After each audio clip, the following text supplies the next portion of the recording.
نہیں ہو سکتا. اور اگر کوئی کہے کہ جی میں پرفیکٹ ہوں, مجھ سے کوئی خطا نہیں ہوتی, مجھ سے کوئی گناہ نہیں ہوتی, تو وہ کیا کرتا ہے؟ وہ شخص جھوٹ بولتا ہے. تو وہ اسی شخص میں, اسی بات میں وہ اپنے آپ کو دھوکہ دے رہا ہے, جھوٹ بول رہا ہے کہ جی میں پرفیکٹ ہوں اور میں جناب کوئی بہت بڑی چیز ہوں, میں کوئی اسپیشل چیز ہوں. تو دنیا میں پرفیکٹ کلیسیا نہیں ہے, پرفیکٹ پاسٹر نہیں ہے, اور پرفیکٹ ایماندار بھی نہیں ہے. کوئی ایسا شخص نہیں ہے جو کہ خطا نہ کرتا ہو یا گناہ نہ کرتا ہو. ہاں انٹینسٹی کم یا زیادہ ہوتی ہے, کوئی زیادہ کرتا ہے, کوئی کم کرتا ہے, کوئی بہت کم کرتا ہے, لیکن غلطیاں اور خطائیں اور ایون گناہ بھی تقریباً سب لوگوں سے ہوتے ہیں. آج جس کلیسیا کے بارے میں ہم پہلے بات کرنے جا رہے ہیں, یہ کلیسیا بھی پرفیکٹ نہیں ہے, یہ کلیسیا بھی پرفیکٹ نہیں ہے, لیکن یسوع مسیح نے بڑی ہی خوبصورت باتیں اس کے لیے کی, بڑی ہی خوبصورت باتیں اس کلیسیا کے لیے کی. اس کا مطلب یہ ہوا کہ اس میں بھی امپرفیکٹ لوگ ہوں گے, ایسے لوگ ہوں گے کہ جو کہ بالکل صحیح نہیں چلتے ہوں گے, امپرفیکشنز تو سب میں ہیں, لیکن یہ کلیسیا کیا ہے؟ فیتھ فل کلیسیا ہے. تمام تر امپرفیکشنز کے باوجود کلیسیا کیا ہو سکتی ہے؟ فیتھ فل ہو سکتی ہے. یعنی ایسی کلیسیا ہو سکتی ہے جو خداوند کو پسند آئے. یہ ناممکن نہیں ہے. ایسا نہیں ہے کہ جناب کیونکہ ہم میں سے تو کوئی بھی پرفیکٹ نہیں ہے اور خدا تو پرفیکٹ ہے, اور خدا نے ہمیں کیا ٹارگٹ دیا ہے؟ خدا کی مانند بنو. افسیوں کے خط میں کیا لکھا ہے؟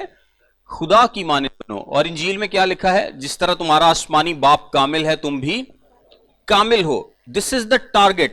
یہ ٹارگٹ ہمیں دیا گیا ہے کہ ہم نے آسمانی باپ جیسا بننا ہے, کامل بننا ہے, اس جانب کوشش کرنی ہے.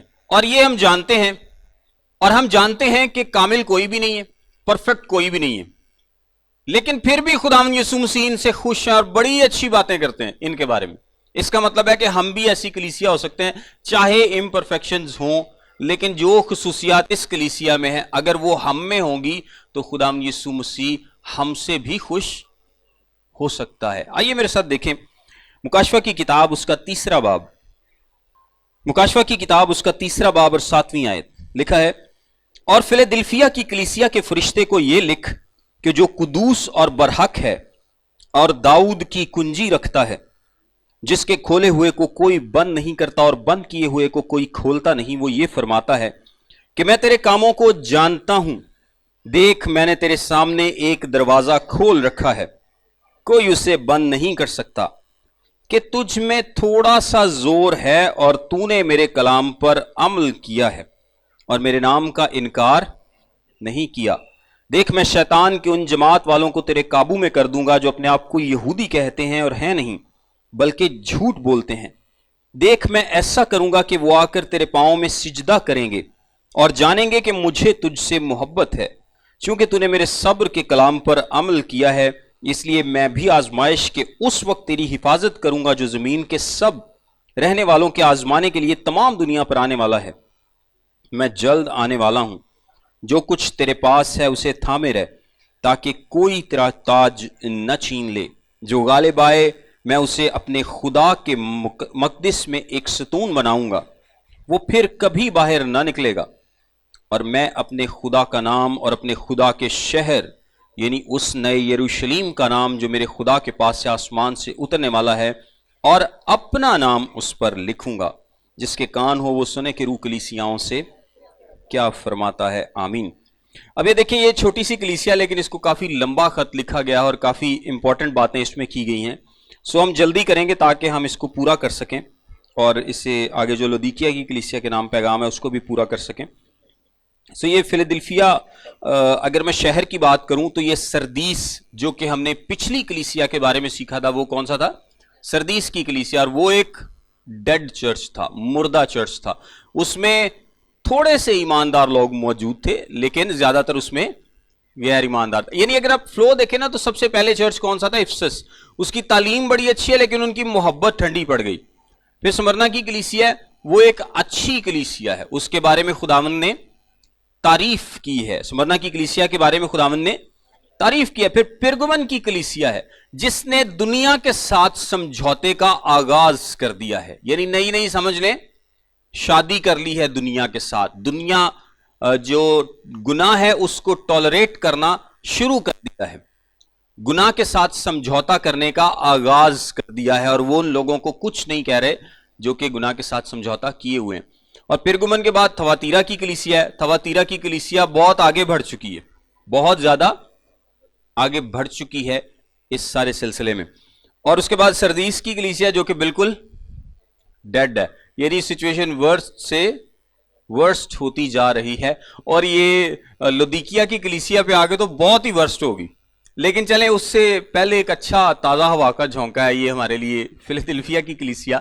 یہ دوسری کلیسیا ہے سمرنا کے علاوہ جس کے بارے میں اچھی باتیں کی گئی ہیں۔ باقی 5 کی 5 کلیسیاؤں کو خدا نے تنبیہ کی ہے، اور اس میں آپ ایک پروگریشن دیکھتے ہیں، یعنی آغاز میں صرف محبت گئی اور بعد میں اور حالات دنیا کے ساتھ سمجھوتا ہوا، پھر اور مشکل آئی، پھر اور مشکل آئی، اور جب آپ لودیکیا تک پہنچتے ہیں تو بیڑا بالکل غرق ہو چکا ہے، بالکل خرابی آ چکی ہے۔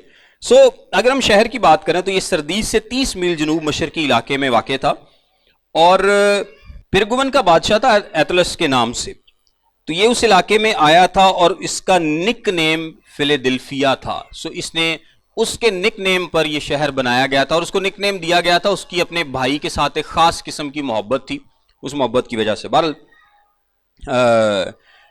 60 بعد از مسیح میں ایک زلزلہ آیا جس نے سردیس، فلیدلفیا اور لودیکیا ان شہروں کو تباہ و برباد کیا تھا، اور کیسر نے وہاں پر ان شہروں کی جو آباد کاری ہے دوبارہ کرائی، ان کی فائنینشیل سپورٹ کی، ان کو بنانے میں مدد کی۔ انہوں نے کیسر کا وہاں مجسمہ بنا کر اس کی وہاں پر پوجا شروع کر دی۔ بہرحال یہ شہر کے بارے میں ہم تھوڑا ڈسکس کریں گے۔ کلیسیا کی بات کریں تو ہم نہیں جانتے کہ اس کا وجود کیسے ہوا، یعنی کیسے یہ اس کلیسیا کا جنم ہوا تھا، جس طرح باقی کلیسیاؤں کے بارے میں افسس کے علاوہ نہیں جانتے کہ کیسے وہ وہاں پر قائم ہوئی تھی، اس کلیسیا کے بارے میں بھی ہم نہیں جانتے۔ ایک جنرل رول کیا ہم نے سیکھا تھا پہلے، اعمال 19 باب 10 آیت، یہ یاد کر لیں، اعمال 19 باب 10 آیت کہ لکھا ہے کہ کیا یہودی کیا یونانی، جب پولس افسس میں تھا سب نے خدا کا کلام سنا۔ وہ افسس میں جب منادی کر رہا ہے تو آس پاس کے تمام علاقوں نے، جو کہ ایشیا مائنر کے یا ایشیا کوچک کے علاقے تھے، یا آسیا، کلام مقدس میں آپ کو آسیا کا صوبہ ملے گا، آسیا کے صوبے کے جتنے رہنے والے تھے سب نے خدا کا کلام سنا تھا۔ تو ہم یہی اندازہ لگا سکتے ہیں کہ یہ کلیسیا بھی اسی وقت کہیں قائم ہوئی تھی۔ کھیتی باڑی کا بڑا اچھا کام تھا وہاں پر۔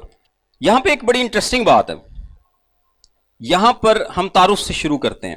لکھا جو قدوس اور برحق ہے اور داؤد کی کنجی رکھتا ہے، جس کے کھولے ہوئے کو کوئی بند نہیں کرتا اور بند کیے ہوئے کو کوئی کھولتا نہیں، وہ یہ فرماتا ہے۔ اب یہ تعارف آپ دیکھیں نا تو یہ پہلے جتنی بھی خطوط لکھے گئے ہیں وہ تعارف کہاں سے ہیں؟ مکاشفہ کی کتاب کے پہلے باب سے، ٹھیک ہے؟ مکاشفہ کی کتاب کے پہلے باب میں جب یوحنا نے یسوع مسیح کو دیکھا تھا تو ایک تعارف کرایا تھا کہ میں نے کس کو دیکھا ہے، ٹھیک ہے؟ انہی میں سے باتیں لے کے تعارف ہر خط کے شروع میں کہا گیا کہ جو مختلف قسم کے تعارف بیان کیے گئے 4 مختلف خطوط میں، 5 مختلف خطوط میں، اس خط میں جو تعارف بیان کیا گیا ہے وہ پہلے باب سے نہیں لیا گیا، وہ پہلے باب سے نہیں لیا گیا، یا وہ مختلف طریقے سے اپنے آپ کو انٹروڈیوس کرواتا۔ لکھا جو قدوس ہے، سب سے پہلے کیا ہے؟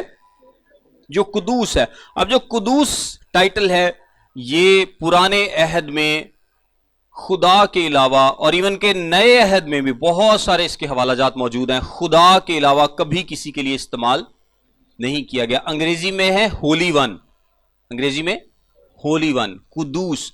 قدوس ٹائٹل صرف اور صرف خدا کے لیے استعمال کیا جاتا ہے، اور یہاں پر یہ یسوع مسیح کے لیے استعمال کیا گیا ہے۔ اور اس کے بعد ہے اور جو برحق ہے، یعنی جو سچ ہے، جو جینون ہے۔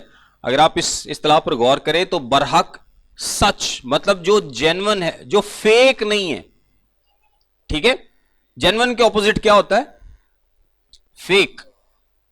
جو فیک نہیں ہے، نکلی جعلی نہیں ہے، بلکہ جو جینون ہے، جو اصلی ہے، جو سچا ہے، اور جس کے اگینسٹ ساری باتیں لیکن نا خدا سچا ٹھہرے اور ہر ایک آدمی جھوٹا. مطلب خدا ایبسولوٹ ٹروتھ ہے.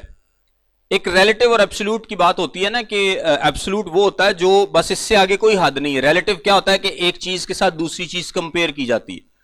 جس طرح میں کہوں کہ جی وہ بندہ اس سے زیادہ سیانا ہے, تو یہ ریلیٹو کمپیریزن ہے کہ ایک کے ساتھ دوسرے کا کمپیریزن کیا جا رہا ہے. ایک سے دوسرا بہتر ہے تو ریلیٹیولی وہ بہتر ہے. لیکن جب ایبسولوٹ کی بات آپ کرتے ہیں تو اس میں کمپیریزن نہیں ہوتا. وہ کسی کے ریلیشن سے آپ اس کو ڈسکرائب نہیں کر رہے ہوتے, بلکہ وہ الٹیمیٹ ہے, اس سے آگے کچھ نہیں ہے. سو خدا کیا ہے؟ ایبسولوٹ ہے, اپنی سچائی میں ایبسولوٹ ہے, اور اس کے معیار کے مطابق باقی تمام چیزوں کو پرکھا جاتا ہے. خدا قدوس ہے, ایبسولوٹلی وہ سچائی ہے, اور اس سچائی کے اگینسٹ ساری چیزوں کو دنیا کی پرکھا جاتا ہے, اور ساری کیا نکلتی ہیں؟ کم نکلتی ہیں. ساری چیزیں جو ہیں وہ کم نکلتی ہیں. پھر تیسرے نمبر پر پھر آگے لکھا ہے اور داؤد کی کنجی رکھتا ہے. اب یہ داؤد کی کنجی کا مطلب پتہ کیا ہے؟ یہ میسیانک ٹائٹل آپ اس کو کہہ لیں. داؤد کی کنجی, مسیح کس کی نسل سے آئے گا؟ داؤد میں سے. سو یہ یسوع کے مسیح ہونے کو بتاتا ہے کہ یہ خط کون لکھ رہا ہے؟ جو مسیح ہے, جس کے پاس ایک مسیح کے کریڈنشلز ہیں. مسیح یہ خط لکھ رہا ہے, جس کے کھولے ہوئے کو کوئی بند نہیں کرتا اور بند کیے ہوئے کو کوئی کھولتا نہیں. مطلب یسوع مسیح کے پاس کنجی ہے, اور کنجی کس کی ہے؟ آسمان کی, آسمان کی بادشاہی کی ہے. اس کے پاس کلام ہمیں بتاتا ہے ہیل ہیمن دونوں کی کنجی کس کے پاس ہے؟ یسوع مسیح کے پاس ہے. اس کی مرضی کے بغیر نہ تو کوئی آسمان کی بادشاہی میں داخل ہو سکتا ہے, نہ کوئی اس سے باہر آ سکتا ہے. کنجی کیا ہے؟ کنجی اختیار کو ظاہر کرتی ہے. کنجی ہمیشہ اختیار کو ظاہر کرتی ہے. جس کے پاس کنجی ہے اس کے پاس اختیار ہے. پرانے عہد میں بھی آپ کو یہ بات ملے گی. اور جس کے پاس کنجی ہوتی تھی گھر میں, جس کے پاس کنجی ہو اس کے پاس اختیار ہوتا ہے. اور پرانے زمانے میں جب بادشاہوں کے جو خزانے تھے تو وہ اختیار کس کے پاس ہوتا تھا؟ جس کے پاس کنجی ہوتی تھی, یعنی جو اس کنجی پر اتھارٹی رکھتا ہے, جس کے کہنے سے وہ استعمال ہو سکتی. چیز باہر جا سکتی ہے اور اندر جا سکتی. تو یہ بادشاہی کی کنجی کس کے پاس ہے؟ یسوع مسیح کے پاس. اور جس کو وہ چاہے گا وہ اندر جائے گا, اور وہ چاہے گا تو کوئی باہر آئے گا, ادروائز نہیں. یہاں پر یسوع مسیح اس کلیسیا کی تعریف کرتے ہیں. اس کلیسیا کی تعریف کہتے ہیں. وہ کہتے ہیں میں تیرے کاموں کو جانتا ہوں. جس طرح یسوع مسیح سب جانتے ہیں. یوحنا کی انجیل اس کے 2 باب اور 25ویں آیت کے مطابق یسوع مسیح کسی چیز کی, کسی شخص کی حاجت نہیں رکھتا کہ کوئی اس کو کسی شخص کے بارے میں بتائے. وہ سب جانتا ہے. ہی از اومنیشنٹ. اور یہ پہلے خطوط میں بھی یہ بات آئی ہے کہ میں تیرے کاموں کو جانتا ہوں. دیکھ میں نے تیرے سامنے ایک دروازہ کھول رکھا ہے, کوئی اسے بند نہیں کر سکتا. اب یہ دروازہ کھولنے کا مطلب گوسپل پھیلانے کی اپرچونٹیز. یہ آسمان کی بادشاہی کا دروازہ ہے, اور اس دروازے کو کلیسیا کے ذریعے, یہ کلیسیا کو ڈیلیگیٹ کی گئی ہے یہ بات. جس طرح پطرس کو یسوع مسیح نے کہا تھا نا کہ جو آسمان کی بادشاہی کی کنجیاں تجھے دوں گا. اس کا مطلب پتہ کیا کہ وہ جب عید پینتیکوست پر اس نے سرمن سنایا تو آسمان کی بادشاہی, روح القدس کے نزول کے بعد آسمان کی بادشاہی کا دروازہ سب کے لیے کھل گیا. سو یہ کلیسیا ہے, یہ خدا کے لوگ ہیں جو کہ خدا کے لوگوں کو, جو لوگ ایمان لے کر آتے ہیں, آسمان کی بادشاہی میں شامل کرنے کا وسیلہ بنتے ہیں. سو یہ گوسپل کی سپریڈ کی اپرچونٹیز ہیں. اور اس دروازے کے بارے میں پہلا کرنتھیوں اس کا 16واں باب, دوسرا کرنتھیوں دوسرا باب, کلسیوں کا خط اس کا 4تھا باب, یہاں پر بھی دروازے کا ذکر ہے. پولس کہتا ہے کہ خدا نے میرے لیے ایک دروازہ کھول رکھا ہے. یہ بیسیکلی گوسپل کی اپرچونٹی. ہم آگے جا کر بھی اس کا ڈسکس کرتے ہیں تھوڑا سا. کوئی اسے بند نہیں کر سکتا کہ تجھ میں تھوڑا سا زور ہے اور تو نے میرے کلام پر عمل کیا. اچھا, یہ جو تجھ میں تھوڑا سا زور ہے نا, اس کو آپ نے یہ نہیں سمجھنا کہ یہ کلیسیا ویک ہے. ٹھیک ہے, اس کو اس کی ویکنس نہیں سمجھنا کہ اس کلیسیا میں شاید روحانی طور پر کوئی ویکنس ہے, کیونکہ اس کلیسیا کی بہت تعریف کی گئی ہے. اس کا مطلب یہ ہے تجھ میں تھوڑا زور, مطلب کہ یہ جسمانی طور پر اتنے مضبوط نہیں ہے. کچھ لوگ کہتے ہیں کہ یہ شاید تعداد میں کم ہے, اس لیے ان کو کہا گیا ہے. اور کچھ لوگ کہتے ہیں کہ ان میں کوئی بڑے بڑے نام نہیں تھے اس کلیسیا میں, جس طرح سے ہوتا ہے نا کہ جی ساڑی کلیسیا تو فلانا ایم این اے بھی آتا ہے تو فلانا, تو ان کی جو دنیاوی جو جسمانی طور پر پاور ہے وہ نہیں ہے. روحانی طور پر یہ کلیسیا مضبوط ہے, تھوڑی ہے, چھوٹی ہے, روحانی طور پہ ویک نہیں ہے. کیونکہ آگے جا کے کانٹیکسٹ میں جب آپ دیکھتے ہیں کہ خدا یسوع مسیح نے ان کی تعریف کی ہے, اور تھوڑا سا زور اگر روحانی طور پر ہوتا تو اس کا مطلب ہے کہ یہ تو پھر روحانی طور پر بڑے ویک ہو چکے ہیں, اور پھر یہ تعریف نہیں بنتی تھی, پھر تعریف نہیں بنتی تھی. سو یہ روحانی طور پر ویک نہیں ہے, لیکن جسمانی طور پر شاید سائز میں, چاہے دنیاوی طور پر رتبے رکھنے میں, لوگوں کی شمولیت میں, پاورفل لوگوں کی شمولیت شاید ان کے پاس نہیں تھی. سو یہ زور جو ہے یہ جسمانی طور پر زور کو بیان کرتا ہے کہ تجھ میں تھوڑا سا زور ہے اور تو نے میرے کلام پر عمل کیا اور میرے نام کا انکار نہیں کیا. میرے نام کا انکار نہیں کیا, اس کا مطلب پتہ کیا ہے؟ اس کا مطلب یہ ہے کہ شاید ان پر بھی پریشر تھا کہ یہ نام کا انکار کریں, اسی لیے تو یسوع مسیح نے کہا نا کہ میرے نام کا انکار نہیں کیا. اس کا مطلب ہے یہ امپلائیڈ بات ہے اس میں کہ ان پر بھی پریشر تھا کہ یہ یسوع کے نام کا انکار کریں, لیکن انہوں نے انکار نہیں کیا.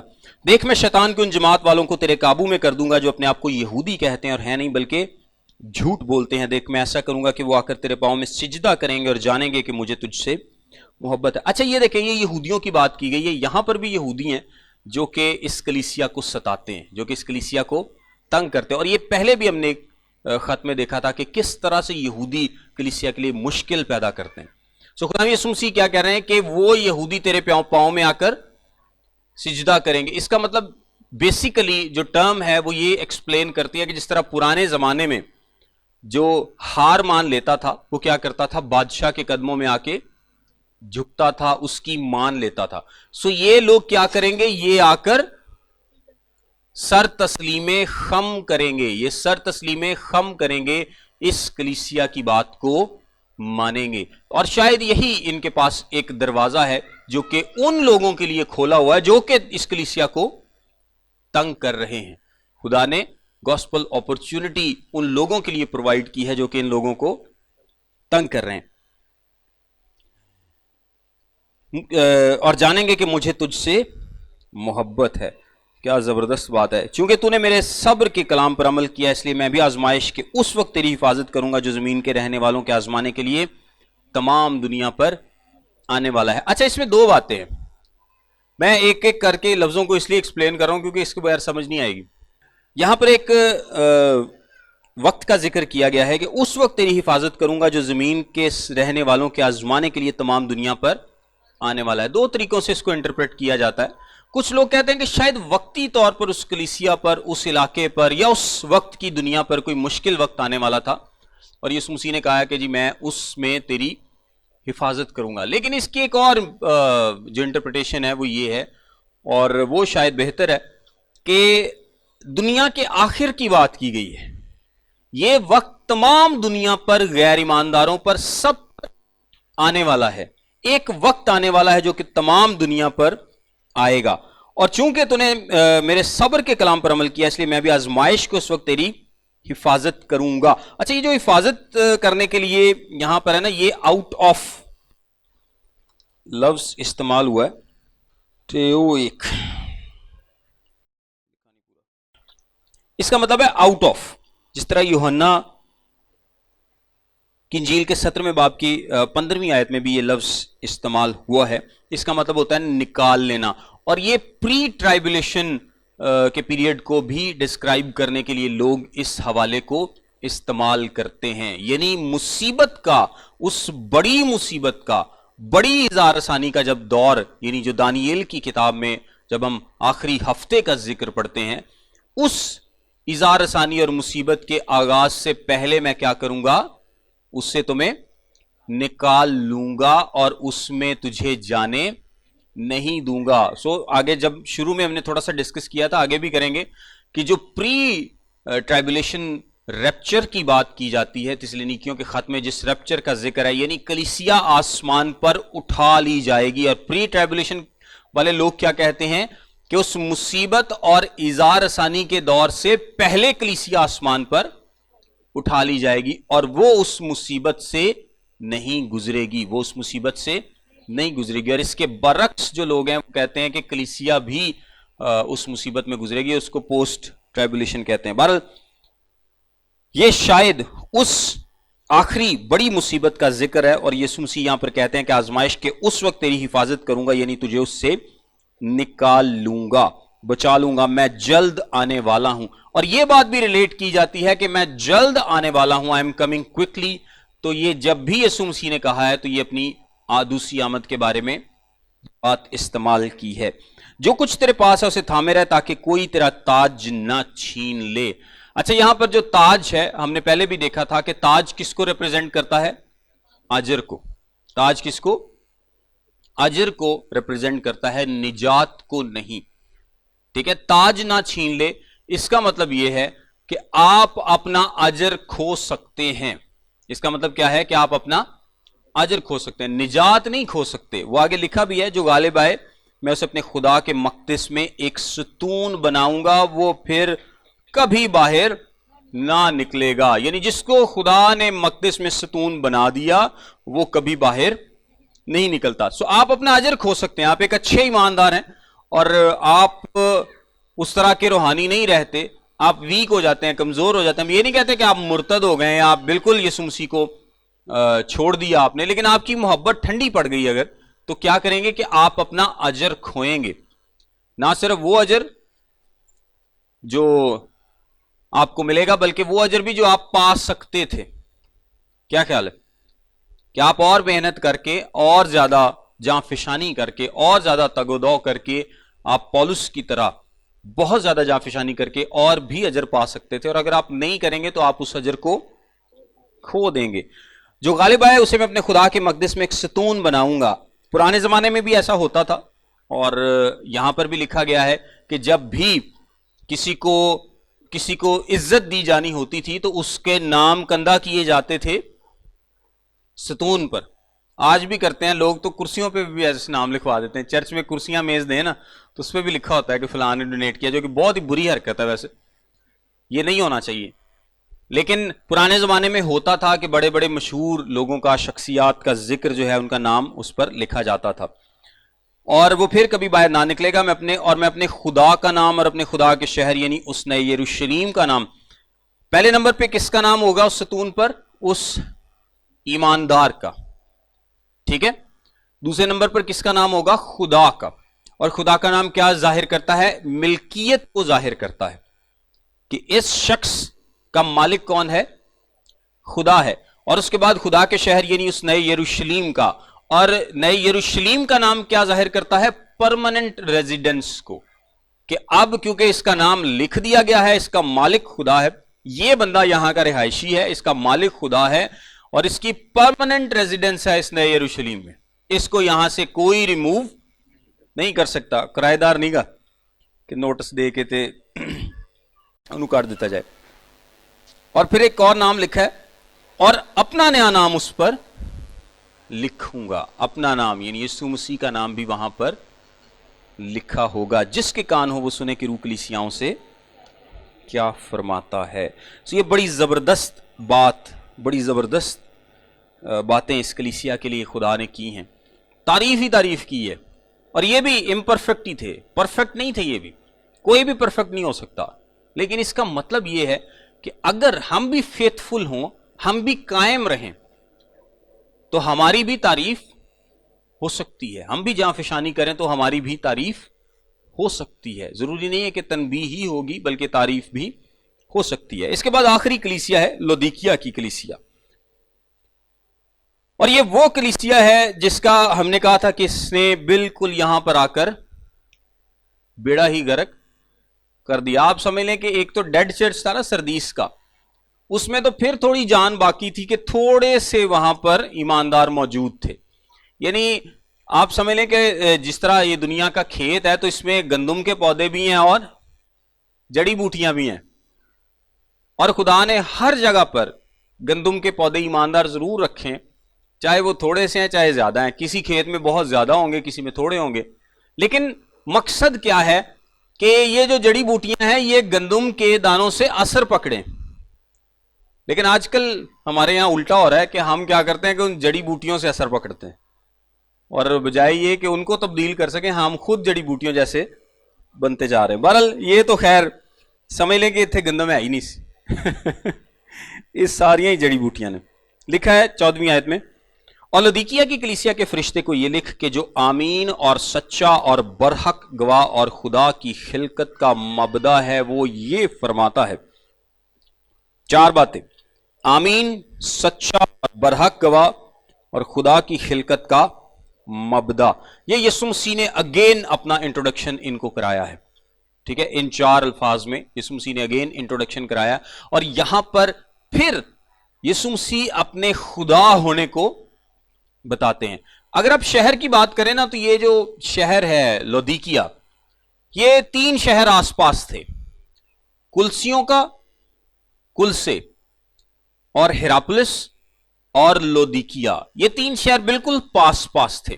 اور اگر آپ کلسیوں کو لکھے گئے پولس رسول کے خط پر غور کریں تو ان تینوں شہروں کا نام آپ کو وہاں پر ملے گا، کیونکہ یہ بالکل آس پاس تھے۔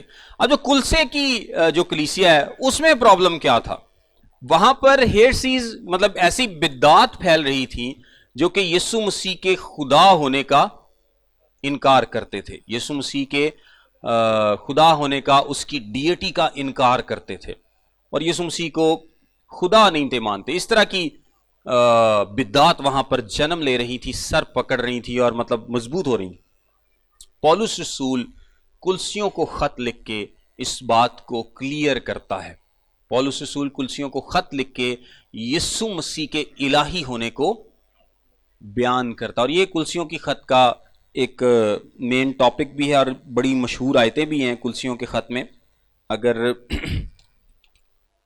بتا سکو تو پہلے باب کی 15ویں آیت میں لکھا ہے، وہ اندیکھے خدا کی صورت اور تمام مخلوقات سے پہلے مولود ہے۔ یہ یہی بات ہے جو اس انٹروڈکشن میں بھی کی گئی ہے، اور پولس ایکسپلین کرتا ہے، سمجھاتا ہے کہ خدا یسوع مسیح کیا ہے، خدا ہے، اور جو لوگ اس کے خدا ہونے کے انکاری ہیں، جو اس کے الہی ہونے کے انکاری ہیں، اس کی ڈیٹی کے انکاری ہیں، وہ کیا ہیں، بدعتی ہیں، وہ بدعات کو پھیلا رہے ہیں۔